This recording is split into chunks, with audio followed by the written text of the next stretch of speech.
creepy recreations or little elements that they build on. Like first of all, the house is way nastier. Oh, you can't even see the floor. It's fantastic. No, there's just shit and it's filthy. Yeah, just dirt and the corpse, the full out corpse in the bathtub. Right. This is very clearly like a real rundown Texas house that they just were like, let's fuck this house up. They got like jars of random fluids everywhere. They got like rusty freezers. Yep. They even recreate the hanging on a meat hook shot from the original film, but like the girl has her prom heels while she's hanging up, which is like kind of like a creepy little detail. That's like obviously specific to this. And I love also the way that they bring back the kind of chaos of Leatherface and how he makes decisions very impulsively. Like when he's putting the girl inside the like trunk that he has, or not the trunk, but the chest. And he just closes it, but obviously it's not weighted. So she gets back and then he has to run back and put her down and try to get this like giant metal piece on top so that it's weighted. And it just, and they recreate, like when they introduce him, they finally go back and recreate. I mean, they don't do it again as quite as well, but they recreate that thing that we love about the original film, which is, we've talked about it many times before, but like, the thing that's so scary about Leatherface in terms of when he's physically on screen is not that he's a guy with a chainsaw and he just walks towards you. It's that you can kind of see his weirdo psychology at play sometimes, and the merging of this very sort of like stunted, childlike way of thinking that he has, because clearly, he's had stunted growth, whether from all the abuse or from whatever else, and combined with his monstrous physique and what he's capable of doing to you physically. You combine those two things together. There's something really scary about someone who thinks that way being able to do what he does to these people. And when they introduce him in this film, it's not he pops out with a chainsaw over his head from the darkness. In this, he's actually playing with the girl's hair. And the girl's kind of like swatting, feeling something's touching my hand, and he just keeps kind of like he wants to like do her hair or something. Yeah, like he's trying to make a friend almost, and this is how he thinks you should approach somebody. And like and then when she turns around and screams, he does too.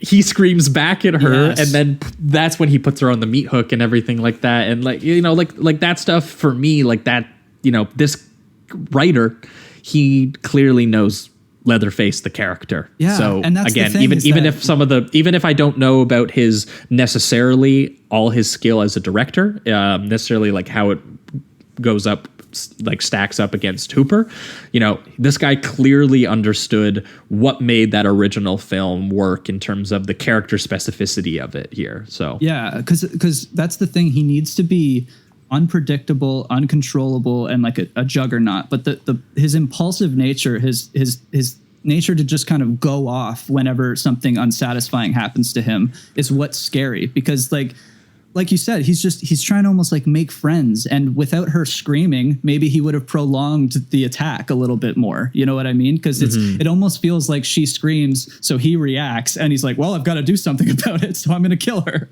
And just because he's also a total psychopath.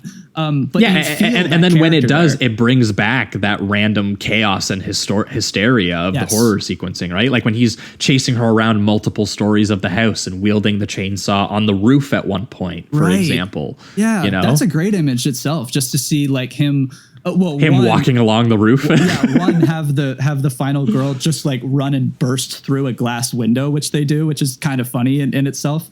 Just as an action beat. But then, he climbs out the window, and then you see Renee Zellweger being chased by Leatherface on a rooftop. And she's even like it's physically like nonsensical, but that's what's great. Yes. That's what's, that's something that doesn't make sense as a decision that a real person would make, but that's a decision Leatherface would make. Right. And it's kind of like, and Renee is left in this situation where the only thing that she felt was logical was to jump through a closed window. You know what I mean? Yeah. There's a chaotic sense to that. And I love that. Which by the way is something that Sally does in the original film too. Oh yeah. Yeah. When she's trying to escape, when she gets away from them trying to like bash her brains in next to the bucket, when they're like, Daddy'll do it, let Grandpa do it. And then it adds another action beat that I liked, where she like grabs onto the telephone wire or something, and then he cuts it, and it causes her to swing onto the main floor, I guess, or the ground, because she's outside. But there's some actual kinetic action that happens, and it mixes well with the chaos of Leatherface and the chaos of the family. And it's worlds better than what they're doing in the third one. Yeah, which is why it surprises me so much that like people seem to really hate this one in comparison even to the third one, not even just the other films. Like people really don't like this. This is like, for a lot of people, this is like a 1 kind of film. I think it's a 1.9 on Letterboxd, which is just crazy. I just think I could understand maybe not liking this because there is quite a bit of like dull moments, and like we said in the beginning.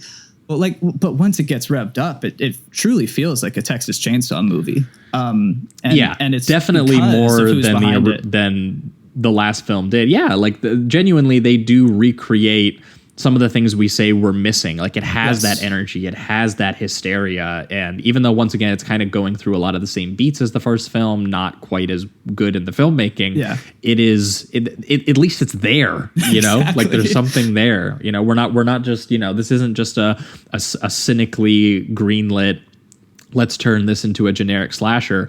There is something specifically being done here that matches the specifics of the original film. This is probably closer in terms of tone to what it's trying to do than even Tobe Hooper's Texas Chainsaw 2. Oh yeah. And but also I think this is what Hooper was trying to avoid, was that he was like, I don't want to just do the same thing again. Yeah. You know, he's like, I wanted to do something else. So I think that Hooper's choice was correct, and that it's still stronger than this by quite a bit. But again,